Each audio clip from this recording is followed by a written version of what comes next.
প্রমাণসহ হসপিটালে মুক্তিকে পুলিশের হাতে তুলে দিল কম্পাস। হ্যাঁ বন্ধুরা, এমনটাই দেখা যাবে। বিস্তারিত জানতে ভিডিওটিতে লাইক দিয়ে চ্যানেলটি সাবস্ক্রাইব করে শুরু থেকে শেষ অবধি দেখতে থাকো। গল্পের শুরুতেই দেখা যাবে ঋতুজাকে ঋতুজাকে বিষ দেওয়ায় কম্পাসকে ব্লেম দেয় সেনাপতি। সেনাপতি সবার সামনে বলতে থাকে কম্পাসই এই কাজটা করেছে, আর প্রমাণও দিয়ে দেয়। এটা দেখে কম্পাস বলতে থাকে এটা এটা মিথ্যে, সবটাই সাজানো। আর অফিসার, আপনি তো জানেন যে এই সময়টাতে আমি এখানে ছিলাম না। আমি কোথায় ছিলাম আপনাকে নিশ্চয়ই বলতে হবে না? তখন অফিসার বলতে থাকে এটা ঠিক যে কম্পাস আমাদের সঙ্গেই ছিল, তবে তবে এখানে কে ছিল? তখন কম্পাস বলতে থাকে আপনি কি সাম্বার কথা ভুলে গেলেন? তখন এ কথা শুনে দেখা যায় অফিসার বলতে থাকে ঠিক বলেছো তো তুমি। সাম্বার কথা তো আমি মাথা থেকে বের করে দিয়েছিলাম, দিকে যে সাম্বাকে ছেড়ে দিয়েছি এটা তো আমার মনেই ছিল না। তখন তখন কম্পাস বলতে থাকে তারপরেও ঠিক যে সময়টাতে মার এরকম হয়েছে ঠিক সেই সময়টাতে সাম্বা আমার সামনেতেই ছিল। আর এটা সাম্বাকে দিয়ে তৈরি করেছে এই সেনাপতি। আমি সবটা প্রমাণ করে দেব। আমাকে 12 ঘন্টা সময় দাও, এর মধ্যে আমি প্রমাণ করে দেব সবকিছু। এরপরে হসপিটাল থেকে বিহানের কাছে ফোন আসে যে বিহান, তোমার মা একটু একটু নিজেকে স্ট্রেস মনে করছে। তোমার মা একটু ডিটোরিয়েট করছে, তাই তোমরা যদি আসতে তবে ভালো হতো। তোমার মা বারবার বারবার কম্পাসের খোঁজ করছে। তখন কম্পাসকে বিহান বলতে থাকে মা তোমার খোঁজ করছে বারবার। কম্পাস, তুমি কি যাবে? তখন কম্পাস বলতে থাকে অবশ্যই যাব। আমি অবশ্যই মায়ের কাছে যাব, আপনারা যান, আমি আসছি। এরপরে দেখা যায় এই বলেই কম্পাস সবাইকে সেখান থেকে পাঠিয়ে দেয়, সঙ্গে মুক্তি ও সেনাপতিও চলে যায়।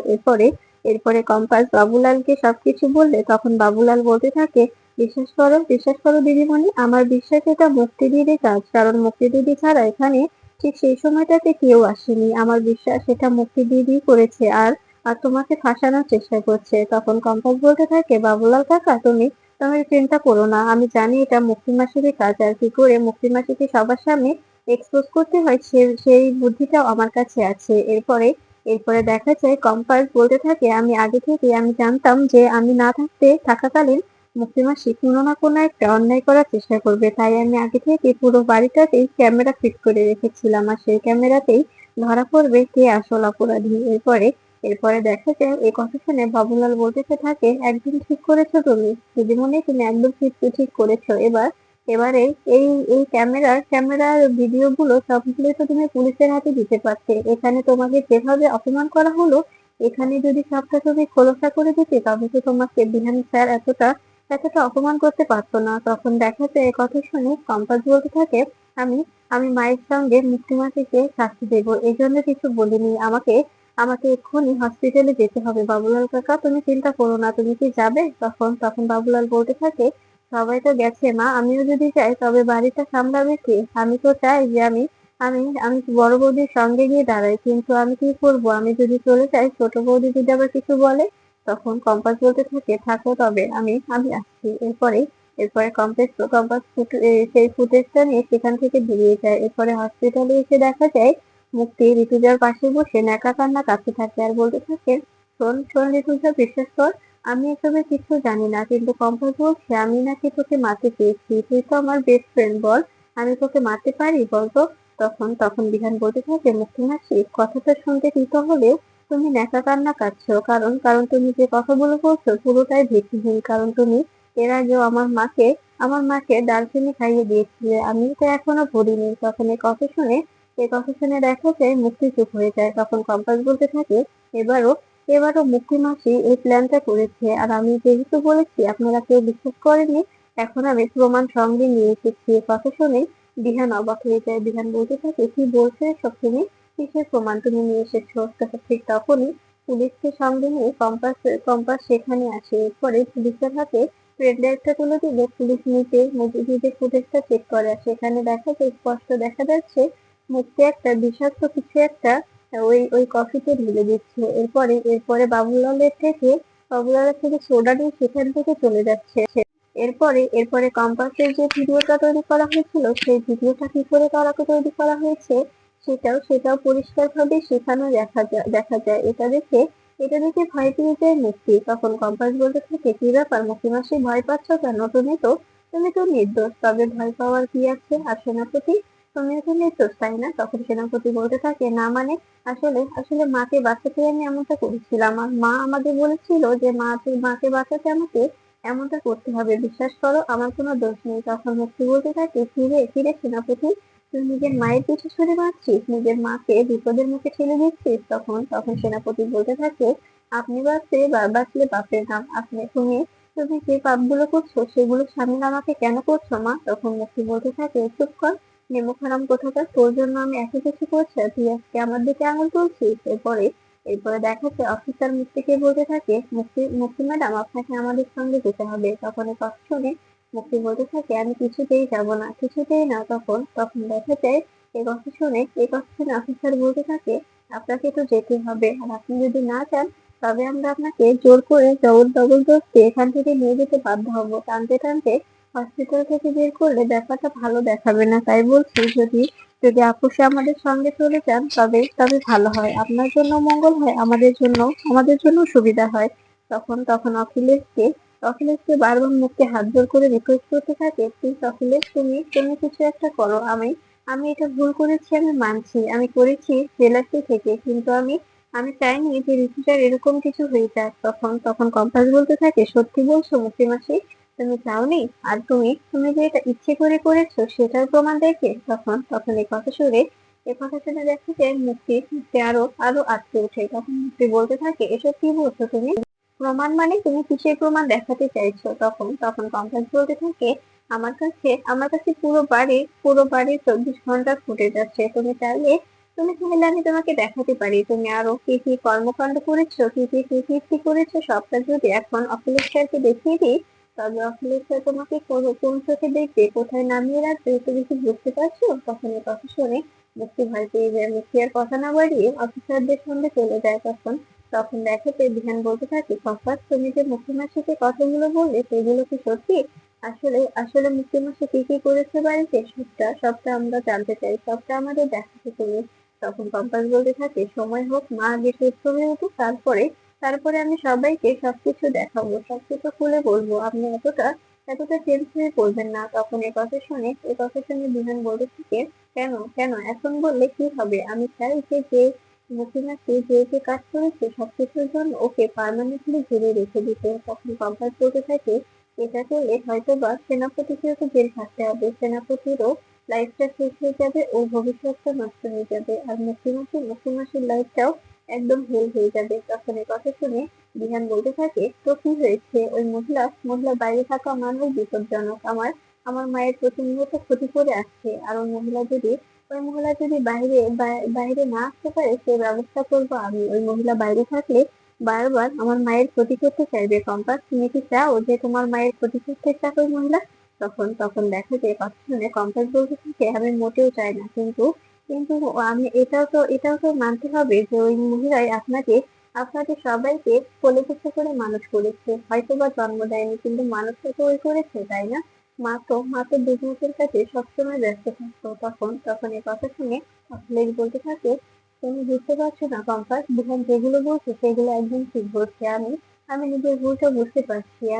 আমি বুঝতে পারছি যে মুক্তির সঙ্গে সম্পর্কে জড়িয়ে আমি কতটা ভুল করেছি, আর সেনাপতিকে নিয়েও আমি অনেকটা ভয়ে ভয়ে আছি। তখন কম্পাস বলতে থাকে, আপনি একদম চিন্তা করবেন না অখিলেশ স্যার, আমি সবটা প্রমাণ করে দেবো। আর আমি জানি যে ওই সেনাপতি আপনার ছেলে নয়, এটা মুক্তি মাসির নতুন একটা প্ল্যান, আপনাকে আপনাকে ফাঁসিয়ে আপনার সমস্ত জমাজমি নিজের নামে করে নেওয়া। এই কথা শুনে অখিলেশ বলতে থাকে, কি বলছো এসব তুমি? তখন তখন দেখা যায় কম্পাস বলতে থাকে, হ্যাঁ, আমি যা বলছি একদম ঠিক বলছি, কারণ কারণ আমার কাছে সত্য প্রমাণ আছে, সময় আসলে সবটা আমি দেখিয়ে দেবো। আর বিধান স্যার, আপনিও এতটা উত্তেজিত হবেন না। আর তখনই দেখা যায় ঋতুজা রেসপন্স করতে থাকে। তখন তখন বিহান ও কম্পাস ঋতুজার কাছে গেলে তখন তখন ঋতুজা কম্পাস কম্পাস করে চিৎকার করতে থাকে আর কাঁদতে থাকে। তখন কম্পাস ঋতুজার কাছে গিয়ে হাত ধরে বসে বলতে থাকে, মা, তুমি এরকম করছো কেন? আমি তো আছি, এই তো তোমার কম্পাস তোমার পাশেই বসে আছে। তখন তখন এ কথা শুনে ঋতুজা বলতে থাকে, মা, তুই আছিস, তোর কোনো ক্ষতি হয়নি? তখন কম্পাস বলতে থাকে, না মা, আমার কোনো ক্ষতি হয়নি, তবে তবে ঢিকে পালিয়ে গেছে। এ কথা শুনে অবাক হয়ে যায় বিহান। বিহান বলতে থাকে, দিকে পালিয়ে গেছে মানে উনি তো তোমার বাবা, তাই না? তখন কম্পাস বলতে থাকে, আমি আপনাকে আমি আপনাকে সবটা খুলে বলবো, সবটা খুলে বলতে চেয়েছিলাম, কিন্তু আপনি আপনি সেই সুযোগটা না দিয়ে মোনা ম্যাডামকে নিয়ে আপনি আপনি বিজি হয়ে পড়েছিলেন, মোনা ম্যাডামকে প্রাধান্য দিতে শুরু করেছিলেন, এমনকি আজকেও আপনি মোনা ম্যামকে সঙ্গে নিয়ে এসেছেন হসপিটালে, তারপরেও ওকে ছাড়া আপনি একা আসতে পারেননি। তখন রিহান বলতে থাকে, বিশ্বাস করো কপাল, আমি একাই এসেছিলাম, ওকে হয়তো বা মাহিবা অরেনকে ফোন করে জানিয়েছি, তাই ও চলে এসেছে, এতে আমার কিছু করার নেই। একজন যদি আবদারি আসে তবে কি তাকে ফিরিয়ে দেওয়া যায়? তখন এই কথা শুনে কম্পাস বলতে থাকে, ও তাই তো কেউ যদি একবারই আসে তাকে তো ফিরিয়ে দেওয়া যায় না, তাই না? বিহান স্যার, তখন এই কথা শুনে বিহান বলতে থাকে, কম্পাস তুমি কিন্তু এবার বাজে ভাবে রিয়েক্ট করছো। এরপরে কম্পাস অখিলেশকে বলতে থাকে, ওসব বাদ দিন, আমি আপনাকে একটা কথা বলি। আরে মুক্তি মাসি কিন্তু মায়ের সাইনটা নকল করতে বলেছে সেনাপতিকে, আর সেটা হয়ে গেছে, আর আপনাকে দিয়ে কি সব পেপার সাইন করিয়েছে সেনাপতি, তাই না? বলেছে যে ওর কলেজের কিছু ফর্মালিটি, সেসব ঠিক তো? তখন এই কথা শুনে আফিস বলতে থাকে, হ্যাঁ করিয়েছে তো। তখন এই কথা শুনে কম্পাস বলতে থাকে, তার মধ্যে হয়তো বা আপনি খেয়াল করেননি, এর মধ্যে যে ডিভোর্স লেটারও ছিল, সেটা ছিল আপনার আর মায়ের ডিভোর্স লেটার। এ কথা শুনে বিহান ও অখিলেশ দুজনের মাথায় আকাশ ভেঙে পড়ে। তখন অখিলেশ বলতে থাকে, কি বলছো এসব তুমি কি বলছো? তখন কম্পাস বলতে থাকে, হ্যাঁ ঠিকই বলছি, কারণ আমি ওদের উপর সবসময় নজর রাখতাম, আর সেখান থেকেই আমি জানতে পারি, আর ওরা ভেবেছিল সেনাপতিকে দিয়ে মায়ের সাইন নকল করে সেই সাইনটা ওরা করে নেবে, কারণ মাকে দিয়ে সাইন করানোটা এতটাও সহজ নয়। ওরা যত চেষ্টা করুক না কেন, মাকে দিয়ে কোনো জায়গায় সাইন করাতে পারবে না। তার কারণে মায়ের সাইনটা ওরা নকল করতে শিখে গেছে। এ কথা শুনে তখন দেখা যায় অখিলেশ বলতে থাকে, আমি মুক্তি আর সেনাপতিকে আমি অবশ্যই সারা জীবন জেলে পুষিয়ে মারবো।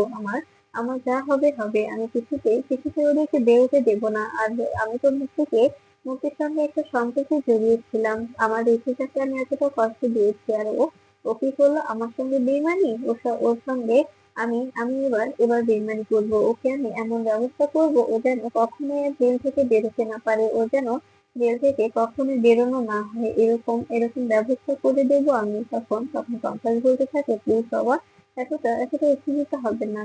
তখন অখিলেশ বলতে থাকে, তুমি বুঝতে পারছো না কঙ্কাল, যে মুক্তি সবার জন্য কতটা ভয়ানক? এরপরে বিহান বলতে থাকে, তুমি তো ওই মুক্তির জন্য হাবুডুবু খাচ্ছিলে বাবা, তুমি আমার মাকে কত কষ্ট দিয়েছো তুমি কি জানো? এরপরে দেখা যায় মুক্তি অফিসারের সঙ্গে বারবার বলতে থাকে, প্লিজ আমাকে ছেড়ে দিন, আপনার কত টাকা লাগবে আমি দিচ্ছি, কিন্তু আমাকে ছেড়ে দিন। আর ওরা মিথ্যে বলছে, এটা আমি নয়, এটা নকল করে বানিয়েছে। তখন দেখা যায় কথা শুনে অফিসার বলতে থাকে, কোন সিসিটিভি ফুটেজ নকল, কোন সিসিটিভি ফুটেজ আসল, সেটা জানার ক্ষমতা একটু হলে আমাদের আছে, কিন্তু আপনি যেভাবে আমাদের ভুল খাইয়েছিলেন ভোরবেলায় এসে, তখন তো আর বুঝতে পারিনি যে আপনারা এই যে সিসিটিভি ফুটেজটা দেখাচ্ছেন সেটা আসলে নকল, কিন্তু কম্পাস যে সিসিটিভি ফুটেজটা দেখিয়েছে সেটা 100% অরিজিনাল। তাই আমরা আপনাকে ছাড়তে পারবো না, আপনাদের এখানেই থাকতে হবে যতক্ষণ না বিহান ও কম্পাস কেসটা তুলে নিচ্ছে। তখন মুক্তি বলতে থাকে, আমি আমি যে করে হোক এখান থেকে বেরোবো, আমি যদি এখান থেকে বেরোই ওদের কাউকে ছাড়বো না।